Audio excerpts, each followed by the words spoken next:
In the 1930s, Dr. Wilhelm Reich, a prominent Austrian physician and psychoanalyst, discovered a powerful new physical energy, and for the next 2 decades, devoted his life to the investigation of its laws and properties. He confirmed the existence of this energy in the human body, verified its presence in the atmosphere, developed instrumentation to observe and collect it, and harnessed it for a variety of purposes, from cancer treatment to motor power to weather experimentation. Reich called his discovery orgone energy.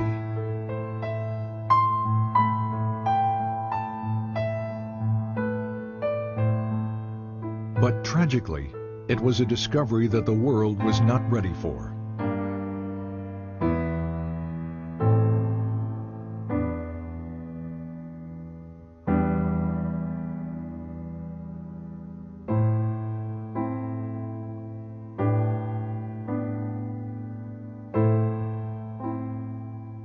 Wilhelm Reich was born in 1897 in Galicia, the easternmost part of the Austro-Hungarian Empire, now the Ukraine. He grew up in Bukovina on a large farm operated by his father.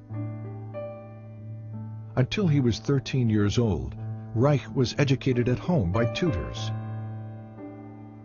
His mother, to whom he was devoted, committed suicide in 1910 after his father discovered she had had a brief affair with one of the tutors. His father died 4 years later from tuberculosis. That same year, 1914, the First World War broke out. Within days, Russian troops swept through Bukovina. Reich narrowly escaped being sent to Russia as a hostage and had to flee his home. Later he wrote, "I never saw either my homeland or my possessions again. Of a well-to-do past, nothing was left." For the next 4 years, Reich served in the Austrian army, experiencing what he called the war as a machine. In 1918, the war finally ended. Germany and Austria were defeated. The Austro-Hungarian Empire was broken up, and Bukovina became a part of Romania. Alone, homeless, and intellectually starved after 4 years of war, Reich entered the medical school at the University of Vienna.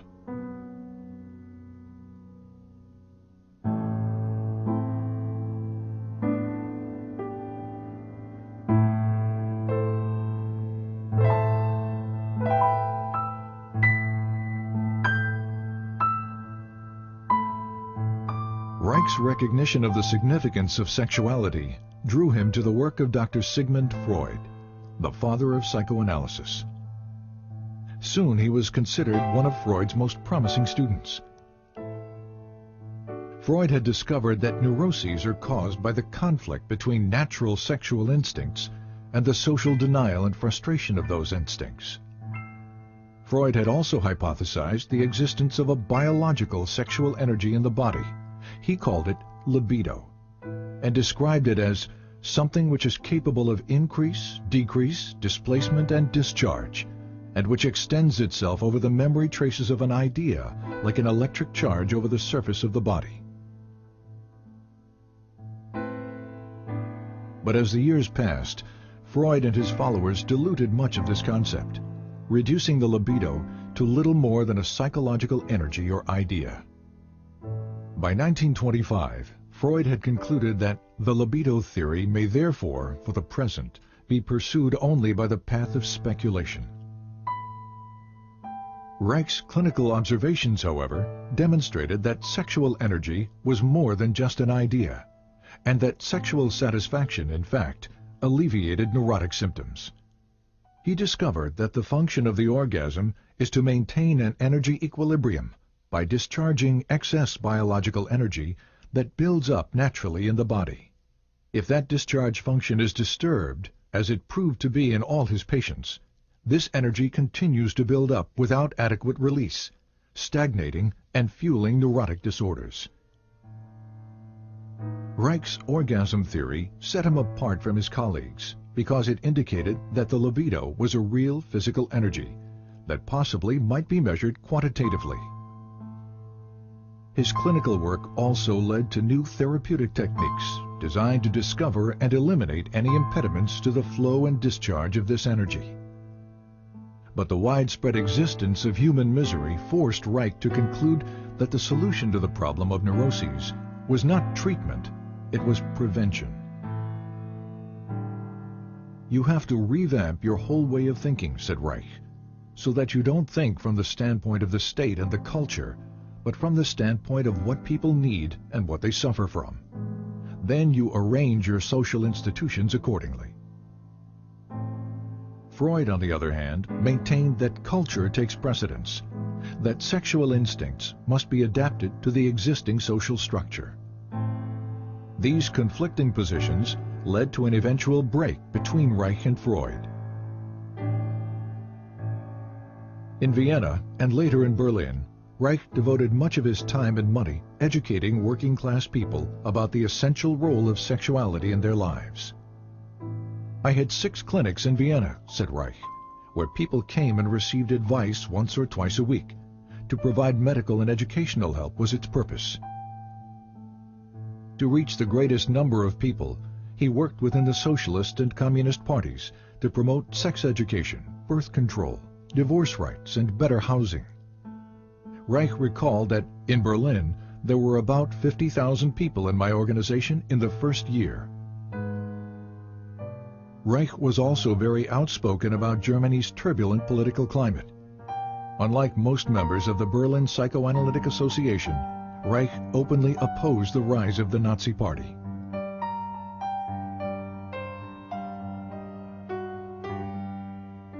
But his activities exacted a high price.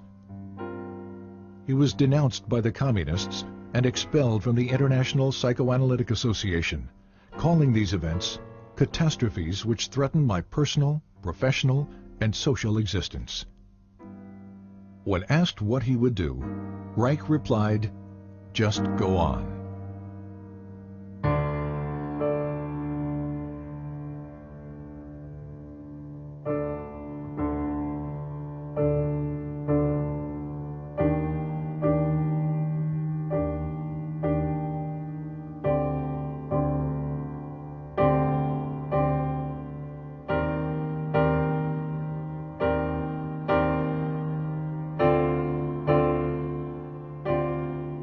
University of Oslo, 1935. While continuing to teach and develop his innovative therapeutic techniques, Reich began a series of laboratory experiments to verify the existence of a physical, biological energy expressed in the emotions.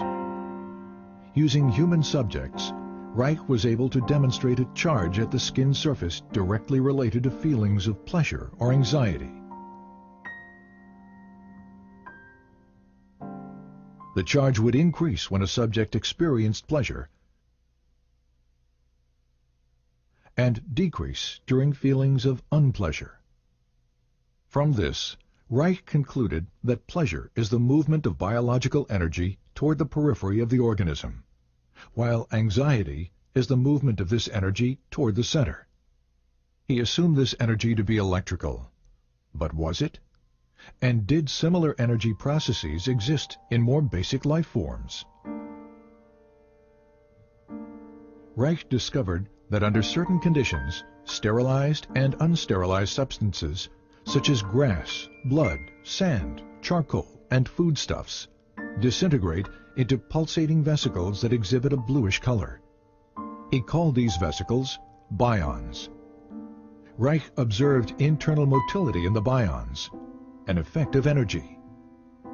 He also found that certain bions revealed a strong radiation phenomenon, seen here as a white field around the organism, and that these bions could kill bacteria and cancer cells.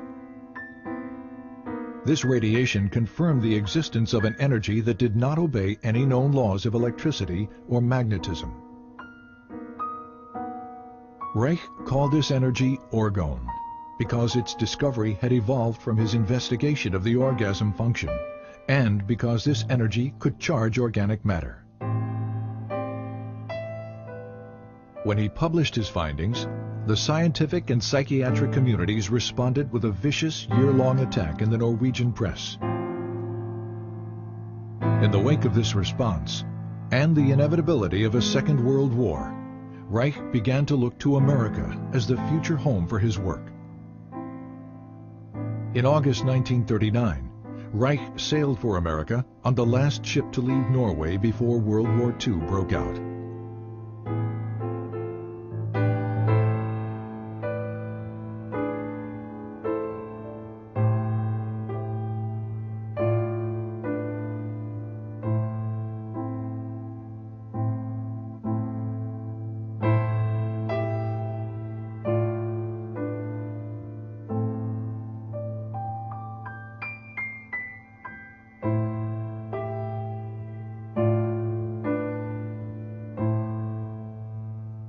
Reich settled in the Forest Hill section of New York City. He taught at the New School for Social Research in Manhattan.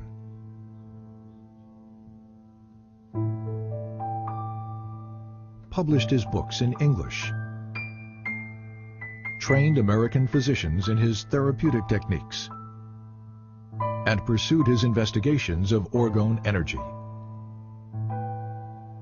Since the energy appeared to be everywhere and to permeate all substances, Reich had to find ways to isolate and collect it in order to study its functions and make it usable.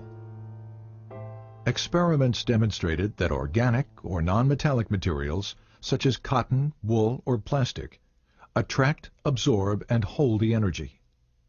Metallic materials, steel or iron, attract the energy and quickly reflect it in both directions.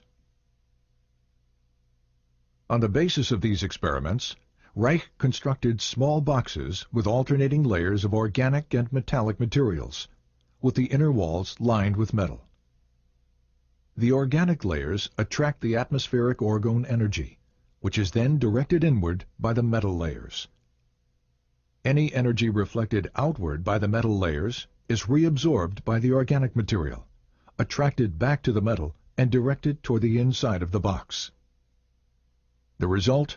A higher concentration of orgone energy inside the box. The more layers, the higher the concentration. This accumulation of energy can be verified in a variety of ways. For example, a constant temperature difference exists between the air above the box and in the surrounding air, contradicting the second law of thermodynamics. There also exists a slower electroscopic discharge rate in the higher orgone concentration within the box. These layered boxes, known as orgone energy accumulators, became a valuable tool in Reich's scientific and medical research. Initially, they were used to observe visual manifestations of orgone energy within the enclosure, and to test the effects of orgone radiation on cancer mice. Because his results with cancer mice were so promising, Reich decided to test the effects of orgone radiation on human subjects. He constructed orgone energy accumulators that were large enough for a person to sit in, and in 1942, he began experimental treatments with cancer patients. They were all terminal cases. Reich promised no cure and charged no money. Over a period of time, the patients showed marked improvement, relief of pain, healthier blood condition, weight gain, and the shrinkage and elimination of tumors. Despite these positive results, the patients died, reinforcing Reich's conviction that cancer is a bioenergetic shrinking following emotional resignation, and that the tumors themselves are not the disease, but merely a local manifestation of a deeper systemic disorder. Once again, Reich's focus became prevention. Reich also discovered that water and high humidity absorb and hold orgone energy, making it difficult to carry out experimental work in New York City during the summer. In 1940, on a camping trip to New England, Reich discovered the Rangeley Lakes region in Maine. With its low humidity and clean air, it provided an ideal environment for his work. In 1942, Reich purchased an old farm bordering on a small lake. He called it Organon and envisioned it as a permanent home for the various branches of his work.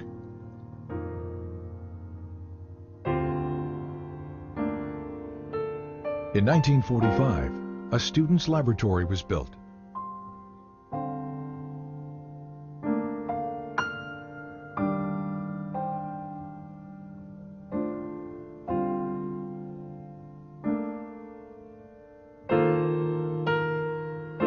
Three years later, construction began on an orgone energy observatory,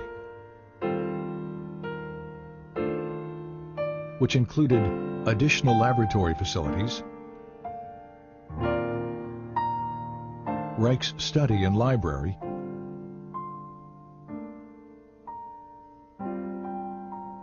and outdoor observation decks. Funding for these buildings and for Reich's research came exclusively from his own income as a physician and teacher, and from loans and contributions by students. By 1947, after less than 8 years in America, Reich's work was attracting considerable interest as orgone research expanded into new areas of psychiatry, medicine, and biophysics. One of Reich's most significant new developments was the discovery of a motor force in orgone energy that had enormous practical implications. Here, Reich demonstrates a small motor being propelled by orgone energy from the body. And here, motor power is provided by orgone energy harnessed from the atmosphere.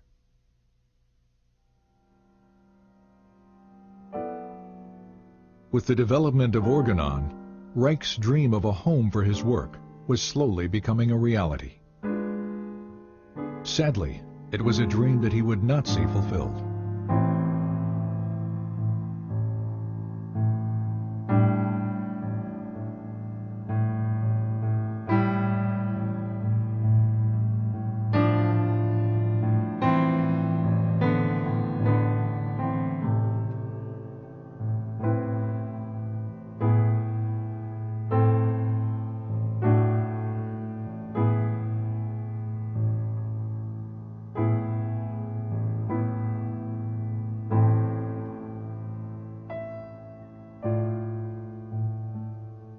In 1947, this article, written by freelance journalist Mildred Brady, appeared in New Republic magazine. It was filled with distortions and innuendos about Reich's sexual theories and orgone research. Brady's most inflammatory claim was that Reich was building accumulators of orgone energy which are rented out to patients who presumably derive orgastic potency from it. Implying that Reich was a danger to the public, Brady challenged the medical authorities to take action against him. 2 months later, the article was brought to the attention of the Federal Food and Drug Administration. The result was a 10-year campaign by the FDA designed to destroy Reich's work. The FDA focused on the orgone energy accumulator, which Reich and other physicians were using experimentally with patients.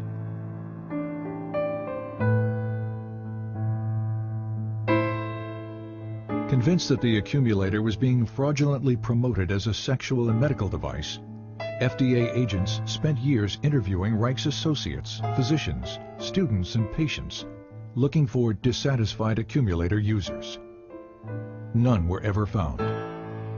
As the FDA attack continued, so did Reich's work. He continued to develop new ways to visualize, measure, and harness orgone energy from the atmosphere. The Cloudbuster, for example, was an experimental instrument that could affect weather patterns by altering concentrations of orgone energy in the atmosphere. A set of hollow metal pipes and cables inserted into water creates a stronger orgone energy system than that in the surrounding atmosphere. Water, which strongly attracts and absorbs orgone, draws the atmospheric energy through the pipes. This movement of orgone from a lower to a higher energy system was used by Reich to create clouds and to dissipate them.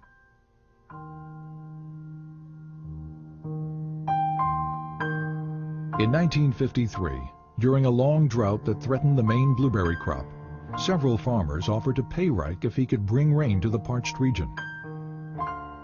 The Weather Bureau had forecast no rain for several days when Reich began his cloud-busting operations. 10 hours later, a light rain began to fall. Over the next few days, close to 2 inches fell. The blueberry crop was saved.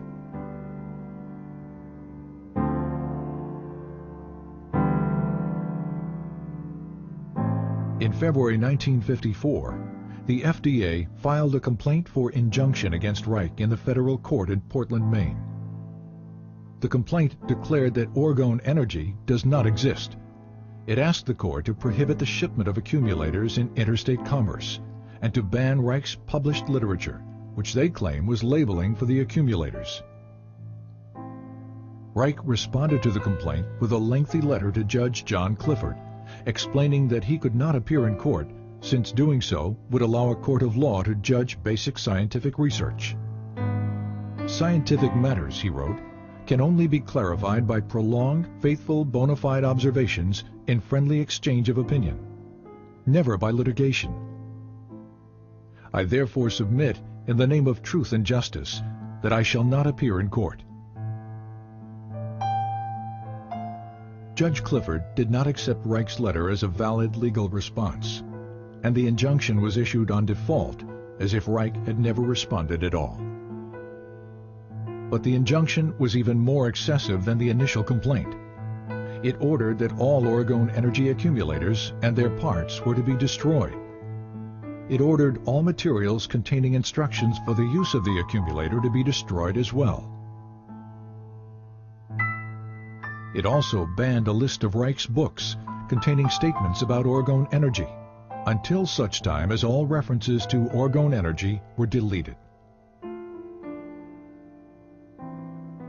After the initial shock, Reich continued his work, traveling to Arizona to experiment with the cloudbuster in the dry desert environment.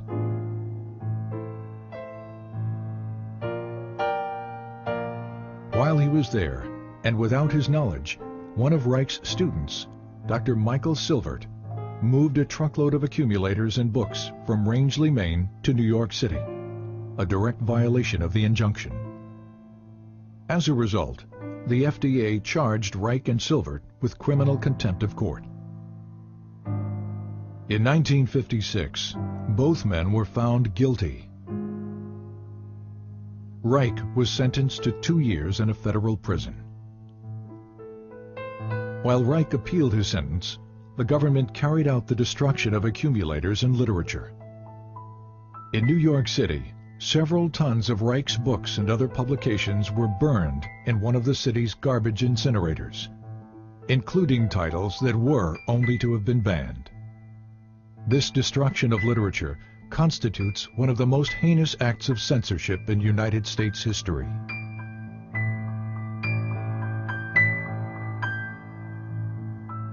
All appeals denied, on March 11, 1957, 2 weeks shy of his 60th birthday, Wilhelm Reich was imprisoned at the federal penitentiary in Lewisburg, Pennsylvania. He died there of heart failure 8 months later, on November 3, 1957, and was buried at Organon.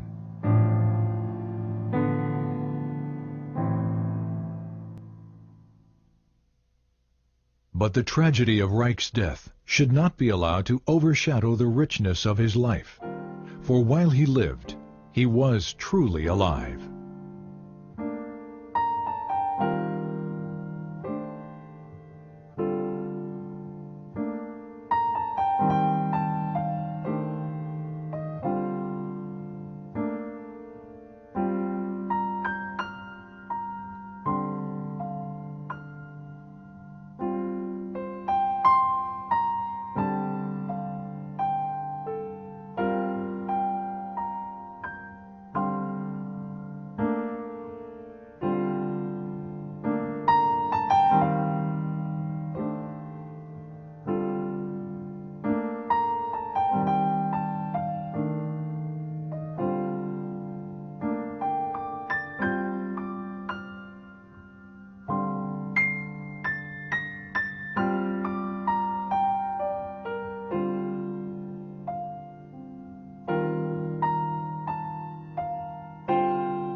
In the course of the history of natural science, it always happened that profound or true thoughts or true facts were always either distorted or flattened out. The danger, especially of distortion, is particularly great in the case of orgonomy. We must be scientific, we cannot be political in these matters. And I personally declare that I will be the first to fight with all my strength, with whatever I've got, against such a distortion of our principles.